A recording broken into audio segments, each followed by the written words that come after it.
With the 2017 jump season already upon us and Oakbank and Warrnambool Carnival's just round the corner, I thought it was a pretty good opportunity to call in and see trainer Payne to find out exactly what goes on behind the scenes in getting these jumpers ready for the season ahead.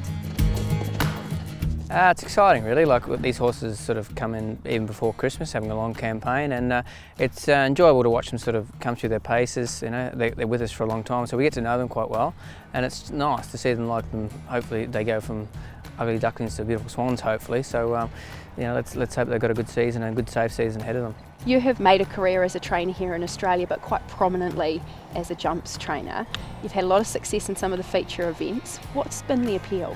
I just enjoy them really. As I said, we get to know these horses really well, and you know, it's enjoyable teaching these horses how to jump. You know, it's a bit of a bond between horse and rider where you trust them and they trust you, and as I said, you get to know them pretty well, and they're very genuine horses as well. How does the training of a jumper differ to that of a flat horse? It's a lot more time consuming, but in a good way. You know, they have to put a really good foundation into any horse really, but probably more so into a jumper so they can handle their preparation, and basically keeping them sound. Like jumping can be quite hard on the tendons, so you have to be very mindful of that at times. What sort of attributes do you look for in a horse that may mean that down the track that they're going to be successful as a jumper? We've got to have enough stamina for one. I love sure-footed horses, you know, they've got to get to the other side pretty quick. What exactly is it that you're looking for when a horse is taking a stride over a fence and the body position that it needs to be in? They naturally just tuck their legs, and basically, you know, you want horses that are just going to draw in, tuck their legs and land properly, and basically so that they're safe for the horse and for the rider. You want horses to be concentrating. You want them to be drawing in, setting themselves to jump the jump.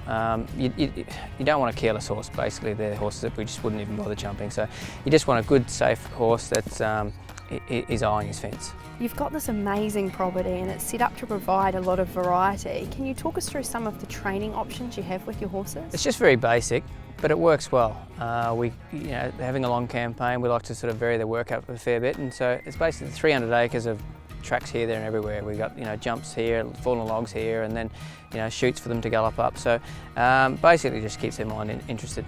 And it is a long season for them, as you mentioned. How does that process evolve from the time you bring them into work? What is the training regime for a jumper? They're all a little bit different. Some have got natural stamina and they're quite easy to train. Like a horse like No Song No Supper, he's a really fit, agile, natural stamina horse, so we don't have to do that much with him.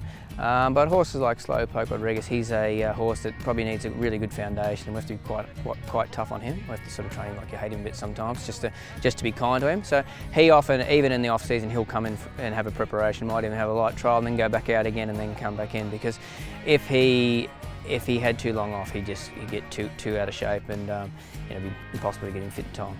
Do you have a jumper this season that you give a push to for punters? I've always got a soft spot for Slowpoke Rodriguez, whether he's quite good enough or not, but we've always sort of identified him as a great Grand Annual horse, so you know, I'd be saving your pennies until then.